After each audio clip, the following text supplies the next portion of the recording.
Have you ever felt something so strong inside you that it couldn't be explained logically, but at the same time it was impossible to ignore? That strange feeling, almost a tightness in your chest, as if something was about to happen and your spirit was trying to warn you before it was too late. Maybe you called it intuition, maybe fear, maybe you even tried to push that thought away by telling yourself it was all in your head. But what if it wasn't? What if that inexplicable premonition was, in fact, a spiritual sign, a silent deliverance sent by God? That's exactly how it all started for me. There was no thunder, no audible voice from the sky, no spectacular sign. It was something simple, almost discreet, but at the same time deeply unsettling. A thought that arose from nowhere, a persistent feeling that something wasn't right, even when everything around seemed normal. On the outside, the routine continued as always. Inside, there was a restlessness that wouldn't leave me in peace.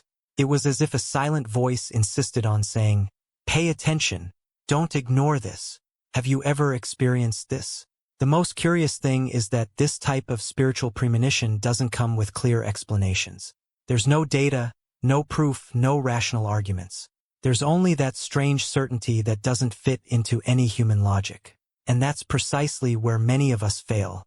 We try to rationalize, minimize, sweep it under the spiritual rug. We say, "That's an exaggeration. It's just anxiety. It doesn't make sense to think about that now." But even so, the heart remains restless.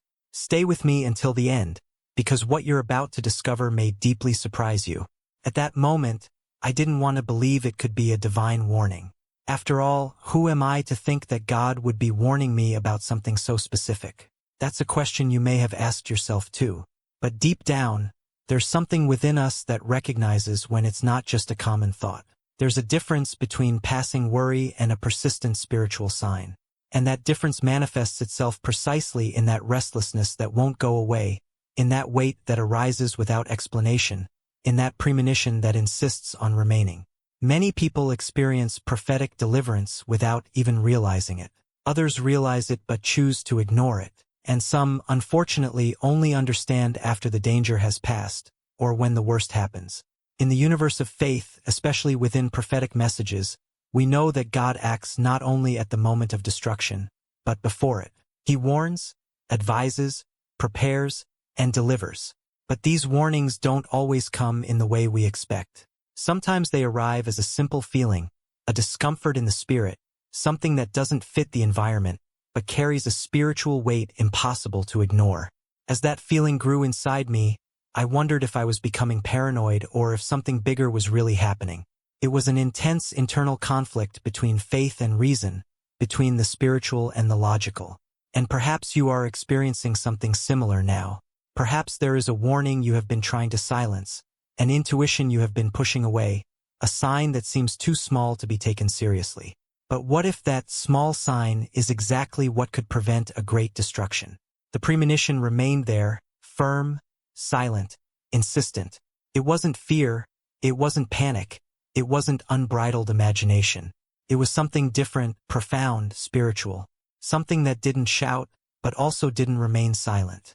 And it was at that point that I realized that ignoring that warning could cost much more than simply changing a plan or making an uncomfortable decision. Sometimes, deliverance begins precisely in that invisible place, where only the Spirit perceives. What happened from that moment on completely changed how I perceived spiritual signs, intuitions, and warnings from God. And that's exactly what we need to talk about now, because understanding what comes after that premonition can make all the difference. And while I was living through this internal conflict, trying to understand if that premonition came from God or from my own mind, one thing became very clear to me. I wasn't the only one feeling something like that. This type of experience doesn't happen only to an isolated person. It repeats itself in the lives of many people who are sensitive to spiritual things, even when they don't yet know how to name what they're feeling. Therefore, if this topic resonates with you, leave a comment below about what has touched you the most so far. Perhaps it's a similar experience. Perhaps it's just a feeling you've never been able to explain. Your story might help someone who is experiencing this exact same conflict right now. When we share, something powerful happens. Other people recognize themselves, feel less alone, and begin to understand that these spiritual signs are not madness, not exaggeration, and are often prophetic deliverances happening before destruction. And if this content speaks to you, liking this video is a simple but very important way to say that this type of message needs to continue being spread. Each like helps the video reach more people who may be ignoring a spiritual warning and need to hear it now. Similarly, subscribing to the channel isn't just a click. It's a decision to walk together, to continue receiving messages like this, real testimonies of deliverance, profound spiritual experiences, and reflections that help us better discern God's voice amidst the noise of daily life. Your participation here is what makes this channel grow and reach more people with this type of content, people who may be in need of exactly this word, this testimony, this spiritual awakening. I truly believe that none of this happens by chance. If you've made it this far, if something inside you stirred while listening to this story, perhaps it's because there's a greater purpose in this connection between us. So stay with me, because what follows reveals how this premonition began to manifest itself even more clearly, and why ignoring it almost cost me everything I loved most. Now I want to delve even deeper into this subject, because it was precisely at this point that the most silent battle began to take place within me. It wasn't an external, visible struggle that anyone could perceive. It was an internal war, fought between mind and spirit, between what seemed logical and what simply wouldn't leave me in peace. The more I tried to follow my routine normally, the more that feeling returned, as if something was trying to call me to a decision I didn't yet want to make. The mind is quick to create explanations, tries to protect, organize, and make sense of everything. I found myself thinking that maybe it was just tiredness, accumulated stress, excessive worry about things that hadn't even happened yet. I thought it could be disguised fear, a fertile imagination, or even the influence of stories I'd heard from other people. My mind said, "Relax, you're exaggerating. Nothing wrong is happening." And, for a few minutes, that even seemed to work. But soon after, the silence was broken by that restlessness returning even stronger. The spirit doesn't argue like the mind. It doesn't present spreadsheets, statistics, or concrete proof. It simply insists. And this insistence doesn't come in the form of despair, but as a gentle, constant weight, almost like a reminder that something important is being ignored. It was strange, because on the outside everything seemed normal, but inside something had already changed. The hidden truth of that moment was that I could no longer pretend that everything was all right. Amidst the day's tasks, commitments, trivial conversations, and seemingly simple decisions, that premonition continued to haunt me. I tried to distract myself, occupy my mind, change my focus, but a single second of silence was enough for it all to return. And that's when I realized how difficult it is to discern God's voice when we are immersed in routine. The daily rush stifles spiritual sensitivity, and we often confuse what is a warning with what we call random thoughts. There is a very fine line between intuition and imagination, and walking that line requires spiritual maturity. The problem is that we are not always prepared for it.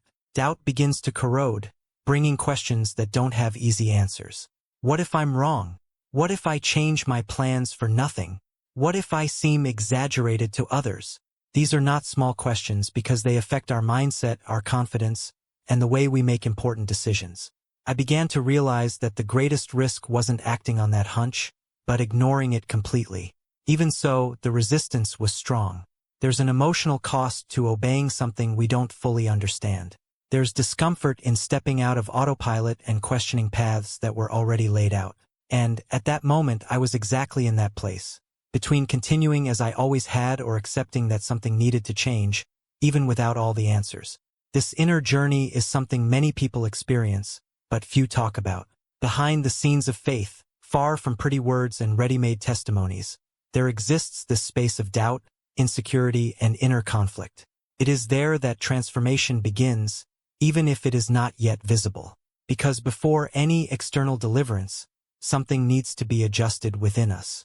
The way we think, feel, and react to the signs we receive says a lot about our level of sensitivity to the spiritual. The more I reflected, the clearer it became that ignoring that warning would be as active a decision as obeying it. Doing nothing is also a choice, and every choice carries an impact. It was at this point that I began to wonder how many times, throughout my life, similar signs had appeared and I had simply let them pass. How many subtle revelations were silenced by haste, by the fear of making mistakes, or by the need for control. The doubt remained, but along with it something new was born, a deeper awareness that not everything needs to make immediate sense to be true. Some spiritual guidance only fully reveals itself after we take the first step. Before that, everything seems hazy, uncomfortable, and even illogical. And perhaps that's exactly how it is, to teach us to trust less in our own understanding and more in the direction that comes from God. The premonition was no longer just an isolated feeling. It began to influence my thoughts, my simplest decisions, the way I looked at certain situations. Something was being prepared behind the scenes, even if I couldn't yet see it clearly. And it was in this state of internal alert, between doubt and obedience, that I began to notice even more specific signs, details that would have gone unnoticed before, but which now seemed to take on a new meaning. If everything I'm sharing resonates with you, write in the comments, "This makes sense to me." Now I want to delve even deeper into this subject, because after that silent struggle between mind and spirit, something began to happen that I could no longer ignore. The premonition didn't go away. On the contrary, it changed form. That initial feeling, which before appeared as an isolated discomfort, began to repeat itself in different ways, as if it were gaining new layers, new signs, new confirmations. And this profoundly affected my mindset, because it was no longer possible to treat everything as coincidence. First came the dreams. They weren't confused or random dreams, the kind you forget as soon as you wake up. They were vivid dreams, full of emotion, that left a strange weight on my heart upon waking. I would wake up with the feeling that something needed to be observed more closely, even without understanding exactly what. The most unsettling thing was that these dreams repeated themselves in patterns, always bringing the same atmosphere of alert, as if they were pointing to a hidden truth that had not yet been fully revealed. Throughout the day, the restlessness persisted. No matter how hard I tried to go about my normal life, there was always a moment when my body reacted before my mind. A tightness in my chest, a sudden tension, an inner silence that seemed to speak louder than any words. It was as if the alert had descended from my thoughts to my physical being, affecting how I felt, how I breathed, how I perceived my surroundings. This was no longer just emotional, it had a real impact on my inner state. And then external confirmations began to emerge. A casual phrase uttered by someone who had no idea what I was going through. A seemingly ordinary conversation that suddenly touched exactly on the sensitive point of the situation. A word that didn't come as a direct answer, but perfectly matched what I had been feeling. These small revelations behind the scenes of daily life began to align in a way that put me on high alert. When God insists, He doesn't shout, but He confirms. The most disconcerting thing was that these confirmations didn't all come at once. They emerged gradually, like pieces of a puzzle being delivered at the right time. Each isolated sign could still be ignored, but together they formed something bigger. It was an internal journey of perception, where I began to understand that initial feeling was deepening, gaining clarity, demanding a more conscious response from me. This brought even more tension because the clearer the signal became, the greater the responsibility of deciding what to do with it. The doubt was no longer whether something spiritual was happening, but how I would react to it. Ignoring it no longer seemed like a neutral option. The hidden truth of that moment was that I was being confronted with the need to leave my comfort zone, to reconsider decisions, to question paths that had seemed right until then. I realized that many people give up at this point. When the signs start repeating themselves, they prefer to close their eyes rather than deal with the impact that change can cause. Changing plans, adjusting routes, reviewing choices requires courage. It requires accepting that perhaps our understanding of reality is not complete, and this stirs up pride, fear, and the desire for control. But it is also at this point that transformation begins to happen in a more profound way. Each new sign increased the feeling that something was being prepared behind the scenes, something that hadn't yet fully manifested, but was already in motion. I began to look at simple situations with a different perspective, paying attention to details that would have previously gone unnoticed. The spiritual journey gained a new rhythm, more attentive, more sensitive, more conscious. It was as if my premonition was sharpening my perception of something that was about to reveal itself. Even so, my mind still tried to resist. It told me that perhaps I was overinterpreting, connecting dots that had no real connection. But my spirit remained firm, bringing that same initial feeling, now reinforced by subtle, yet constant confirmations. This contrast between resistance and surrender created an intense internal scenario, where each decision seemed to carry a greater weight than before. It was in this context that I began to understand that repeated signs are not meant to generate fear, but preparation. They don't come to paralyze us, but to position us. When something persists, when it returns in different forms, when it crosses dreams, sensations, and external words, there is a purpose at work.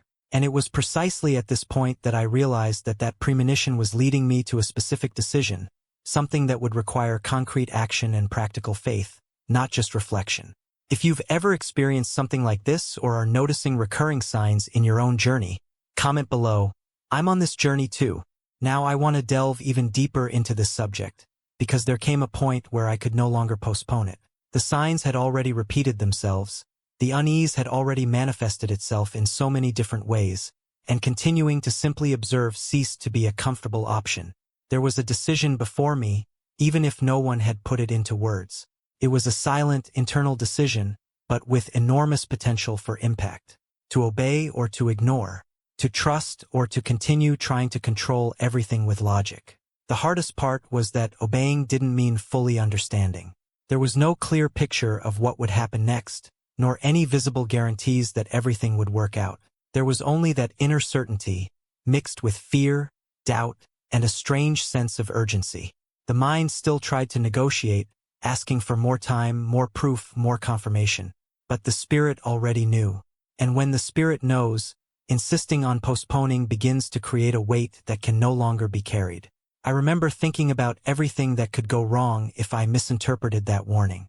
I thought about the explanations I would have to give, the changes that would need to be made, the discomfort of straying from a path that already seemed defined. This decision required a change of mindset because it meant giving up apparent security to follow a direction that was still shrouded in mystery. And that, for any human being, is terrifying. But there was something even stronger than fear, the realization that ignoring that sign could be too costly. Not just in material terms, but in something much deeper. I began to understand that, often, deliverance doesn't happen at the moment of destruction, but long before it. It happens when there's still time to change course, to adjust decisions, to avoid paths that seem harmless but hide dangers in the background. It was at that point that the choice was made. It wasn't dramatic, it wasn't accompanied by a grand scene or explosive emotion. It was a simple, almost discreet decision but full of meaning. I decided to obey, even without understanding everything. I decided to respect that inner warning and act in a way that was consistent with what I was feeling. And that required practical faith, not that comfortable faith that only agrees when everything makes sense, but the faith that manifests itself in actions. The moment that decision was made, something changed inside me. Not that the fear disappeared completely, but it lost its power. The unease began to give way to a cautious peace, as if I had finally stopped fighting against something that was trying to protect me. It was a silent, almost imperceptible internal transformation to those on the outside, but extremely real to those experiencing it from the inside. This choice affected small things in my daily life. Seemingly simple adjustments, decisions that, to anyone else, might seem excessive or coincidental. But, for me, each step carried a spiritual weight. I began to realize that obedience doesn't require complete understanding, only willingness. And this willingness opened space for revelations to happen at the right time, in the right way. As the days passed, it became clear that decision had distanced me from something I still couldn't fully see. The hidden truth began to reveal itself little by little, not as an immediate shock, but as a gradual understanding that something serious was being avoided. That's when I understood that many deliverances don't come with applause or immediate testimonials. They happen in silence, behind the scenes, when no one is watching. This also changed how I viewed seemingly small choices. I came to understand that simple decisions can have enormous consequences, for both good and bad. The spiritual journey isn't just made up of grand events, but of daily responses to subtle signs. And when we choose to obey, even without understanding everything, we position ourselves in a place of protection that isn't always visible, but is extremely effective. Still, something remained unresolved. The decision had been made, but its full impact had not yet been fully revealed. There was a feeling that something was about to surface, something that would show more clearly what would have happened if I had ignored that warning.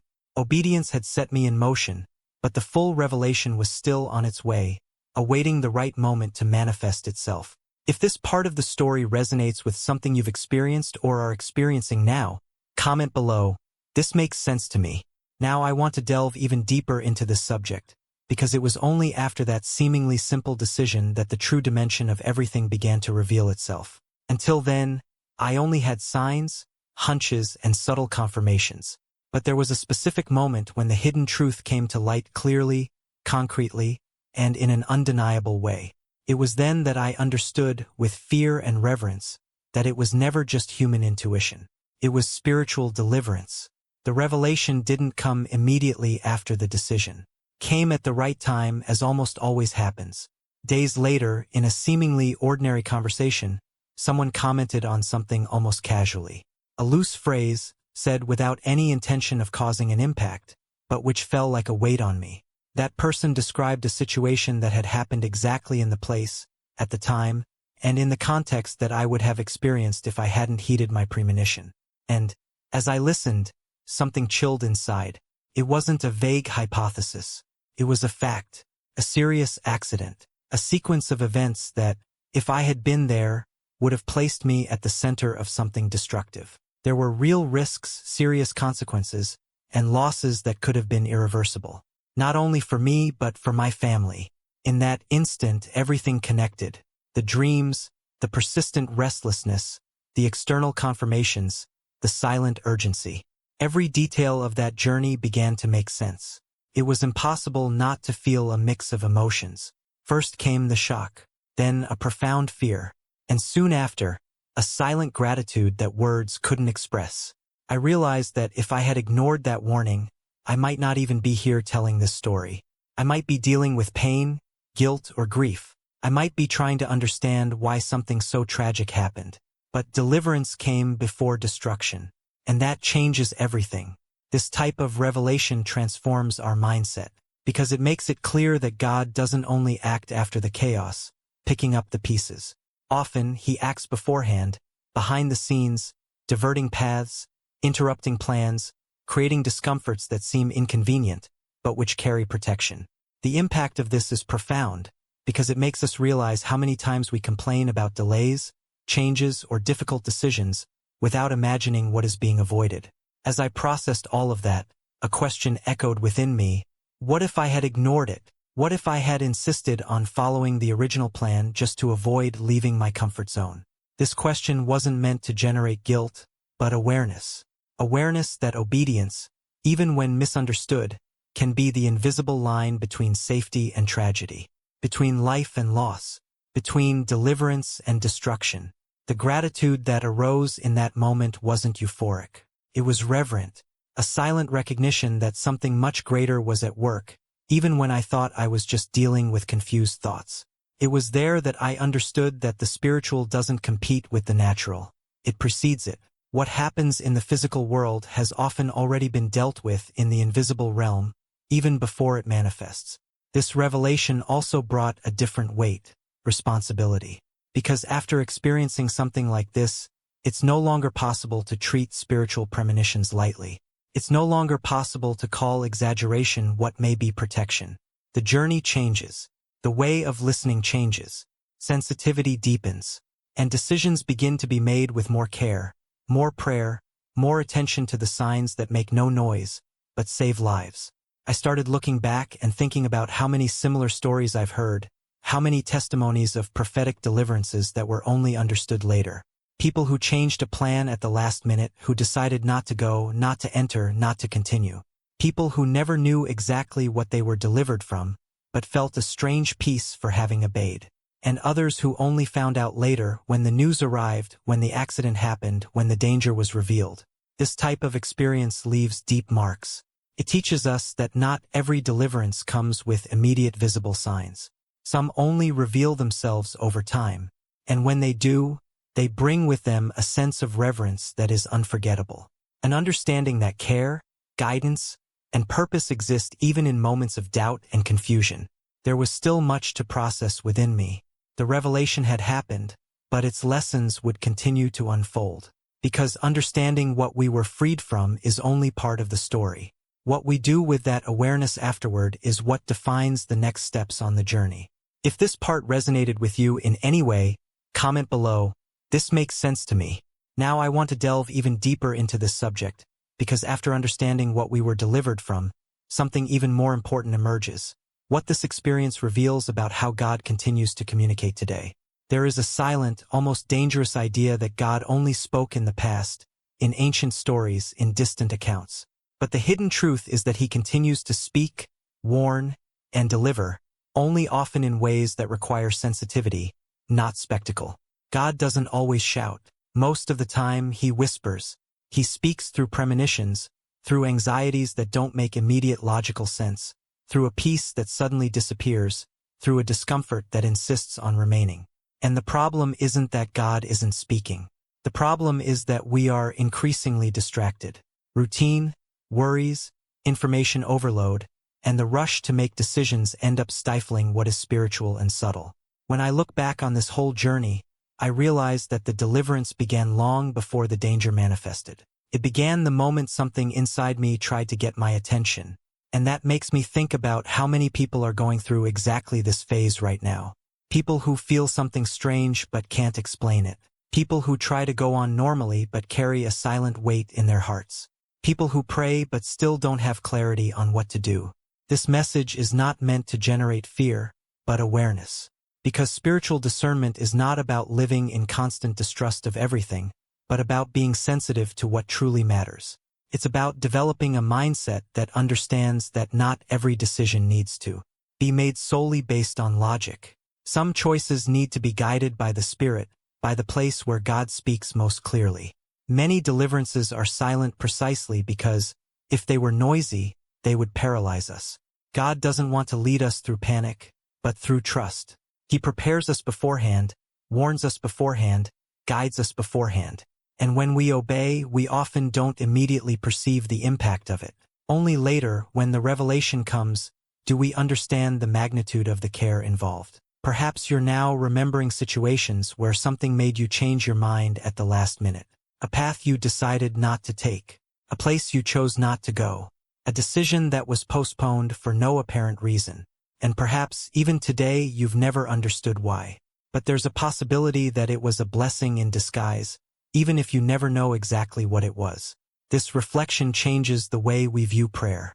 Praying ceases to be merely asking for clear answers and becomes also about asking for sensitivity. Sensitivity to perceive when something does not come from God, and especially when something does. Because the voice of God does not always bring detailed explanations, but it always brings direction. And learning to recognize this is an essential part of the spiritual journey. This message also invites us to slow down, to pay attention to the behind-the-scenes aspects of our own lives, to the feelings that arise without warning, to the persistent repetitions, to the words that seem out of context but find their exact place within us. None of this is random when we are willing to listen. There is purpose even in silences. God continues to deliver entire families through simple decisions. A no said at the right time, plan altered, a change of course, a delay that seemed inconvenient. All of this can carry an impact that only heaven fully sees. And understanding this doesn't make us special, it makes us responsible. Responsible for taking care of our spiritual sensitivity, for not treating with disdain what can be protection. Perhaps the greatest lesson from all of this is realizing that deliverance doesn't always come after tears, chaos, or destruction. Often it comes before, when there's still time to change, adjust, and choose differently. And recognizing this is part of a profound transformation that changes how we live, decide, and trust. There is still much to be discerned, much to be understood about how these signs manifest themselves, and how we can learn to recognize them more clearly in our daily lives. This journey of sensitivity does not end here. It only begins when we decide to take seriously what we previously ignored. If this message touched your heart, comment below, "I'm on this journey too." If you've made it this far, it's because this conversation has resonated with you in some way. And that, in itself, says a lot. Everything shared here isn't just a story. It's an experience that carries learning, discernment, and direction for real life. So, if this type of content helps you see things more clearly, if it makes you reflect and notice signs that previously went unnoticed, It's worth subscribing to the channel to continue walking with me through these messages that strengthen faith and spiritual sensitivity in everyday life. If you'd like, leave a comment saying you made it to the end. Write something like, "This message was for me." This creates a connection, showing that this conversation didn't just stay in the video, but continued within you. And if, throughout this content, you felt that something resonated, that there was identification, that a truth touched your heart, leave a like as a sign of that connection. This helps this type of message reach other people who also need the silent care we're talking about here. There's a video over here that complements this topic very well and further deepens this journey of discernment and deliverance. Click there and continue with me.